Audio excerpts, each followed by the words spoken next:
Hello mga kapitbahay, welcome back na naman dito sa channel natin. So for today's video mga kapitbahay, may share ako sa inyo, may i-review tayo ng isang product na binili natin sa Lazada. Ito mga kapitbahay, binili ko to kasi kailangan ng misis ko kasi yung misis ko kasi nag-work from home. So ito mga kapitbahay, ito may mapapansin na yan. UPS power supply. Ito mga kapitbahay, ginagamit to pang backup, like for example, mag-brown out sa area nyo. Say, kunyari, nasa work from home kayo, tapos biglang nag-brown out. Siyempre, kailangan natin ng internet, kailangan natin mag-update na. Sasabihin natin dun sa mga boss natin na, uy, nag-brown out, so mag-offline muna ako. So, ito mga kapitbahay, for emergency use lang to, no? Hindi to pwede pang matagalan. Kasi mga kapitbahay, ito, dun sa Facebook or dun sa channel, may nagtatanong sa akin kung ano nga ba ang tunay nga ba nga tagal nito. Ayan, ito siya, ganito siya. Gaano nga ba katagal ang tunay nitong capacity kapag ginamit mo sa router mo? Okay, so may mga scenario po kasi yan mga kapitbahay. So ang pangalan po nito is Avidos. Ewan ko. Ayan o. Avidos ba yan? Hindi ko alam eh. Tapos nakalagay dito sa likod, pwede siya sa CCTV, pwede siya sa access control, pwede siya sa router, pwede siya sa biometric finger scanner. Nakalagay po kasi dito is 12 volts, 1.5 amperes. Okay? Eto, kahit nakasaksak daw to ng matagal, okay lang. Kasi backup nga. Kunwari, eto nakasaksak sa router mo. Tapos, eto nakasaksak sa kuryente. Once na nag-burn out, hindi mamamatay agad yung router mo. So, ang sinasabi nila dito, 8 hours to ang itatagal nito. Okay? So, may scenario po kasi yun mga kapitbahay kasi nagdedepende po kasi yun kung anong klaseng router ang gagamitin nyo. Like, for example, nasa kotse ka, tapos gusto mo magkaroon ng internet, so pwede mo to gamitin kasi 12 volts to eh. So, default naman, usually, ang mga router natin is 12 volts. Nagkakatalo lang yan kung ilang amperes. Like, for example, ang output nito is 1.5 amperes. Nagdedepende yun kung gaano kalaki yung router na paggagamitan mo sa tagal nito. So, ito, na-testing na namin to. Ginamit namin to doon dito sa router namin na to. Ayan, dito sa router namin sa bahay. Sinubukan namin na tuloy-tuloy. Tinignan namin kung ilang oras nga ba talaga ang aabutin nito. Okay, so, kung yung mapapansin, yung router ko na to is 2 amperes. So, ito, 1.5 lang.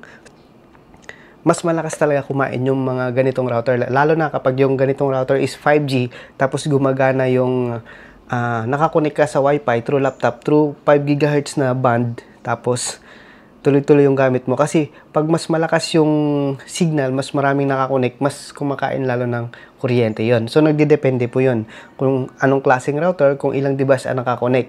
Ayan, nagdedepende po yun kung ano ang itatagal nito. Kasi ang laman lang naman nito, alam ko 3 battery lang o 2. Yung nabibili sa online, yung mga battery na ganon, ganito lang din laman nun. Tapos naka-ano lang siya. Ewan ko, ano tawag nila. Basta ito, recommended ko to sa inyo. Like for example, nasa sasakyan kayo, tapos gusto lang nyo magka-internet saglit. Tapos kunyari, meron kayong mga ganitong router, yan. Pwede po to. Ayan. Ito kasi, 1 ampere lang to. So, medyo tatagal to. Like for example, eto, doon sa router namin na ganito, ayan, sinet namin yan dyan. Umabot lang siya ng, hindi nga ata, umabot ng 3 oras. Mga 2 oras lang. Pero mas mababa pa, depende. Kasi ang nakakonect lang ng laptop.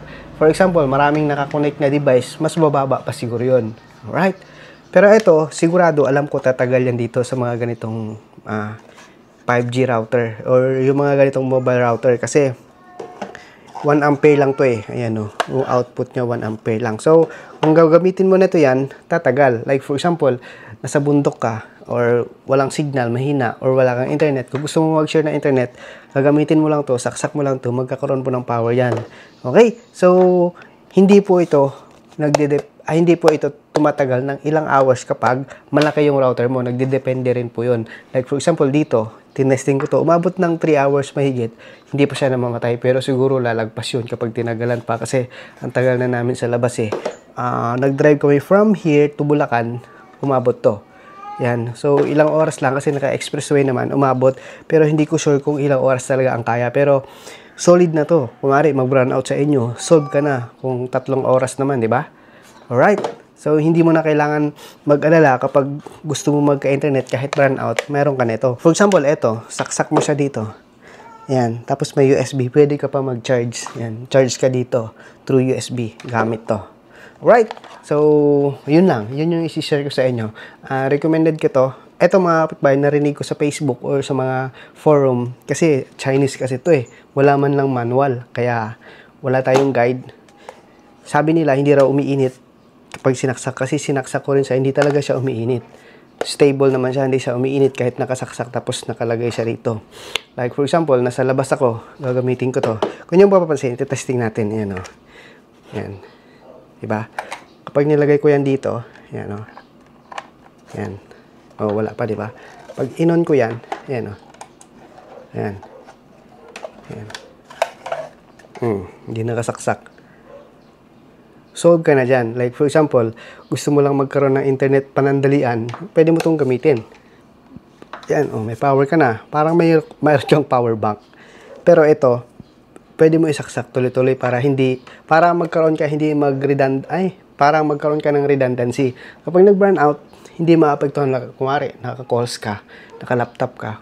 Pag nag-burn out, tuloy-tuloy pa rin yung calls mo kasi hindi ito mamamatay kasi nga dahil may ganito. So, yan yung purpose po nito. Pero, hindi mo to pwedeng gamitin pang matagalan. For emergency use lang, no? So, lilinawin natin. For emergency use lang to, hindi to pwede pang matagalan. Kasi, nakalagay rito, yan. Pero, 3 hours, maabot to gamit dito. Hindi ko lang sure kung doon kasi, nag-ano na siya eh, parang humina na siya. Ayan.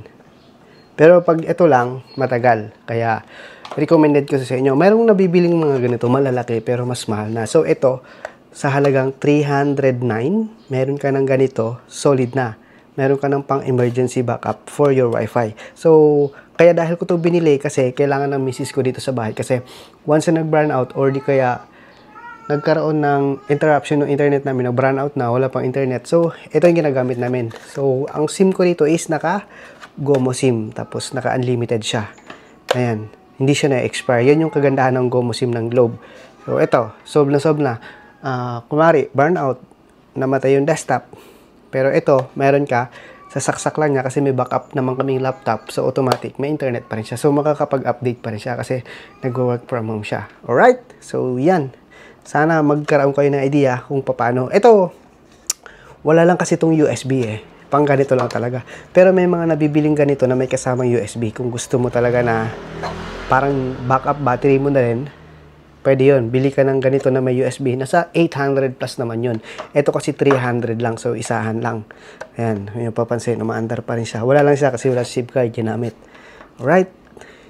Solid. Kaya, hindi na kayo mag-aalangan na mari, pupunta kayo sa bundok or magti-testing kayo ng internet. Ito, gagawa natin ito ng vlog. Iti-testing natin sa labas.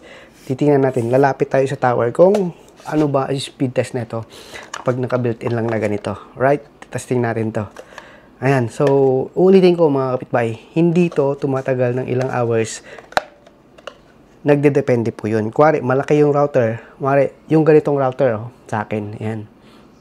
2 amperes kasi yan. So, ito 1.5. So, medyo malakas talaga yung kumain. Hindi sila compatible kaya mabilis talaga tumalobat. Pero kumari dito, 1 ampere to. Tapos ito 1.5. Medyo tatagal po yan. Yan. Siguro abutin to ng 4 hours. Hindi, kasi ang maximum daw nito is 8 hours eh. Yun, depende nga po yun. Siguro dito, maaabot niya. Kasi ito mahina lang naman to kumain eh. Ayan, mahina lang to kumain. Kaya recommended ko para dito. Like for example, nagka-camping kayo, pero may signal naman doon. Kung gusto mo mag-share ng internet na mas mabilis, pwede mo siyang gamitan ng ganito. Alright. Let's go. So, ayan lang mga kapitbahay. Yan yung ating video for today. Marami kasing nagtatanong doon sa Facebook natin. Saka nagkakagulo sila kung ano nga ba ang honest review nito. Honest review. Ayan, honest review.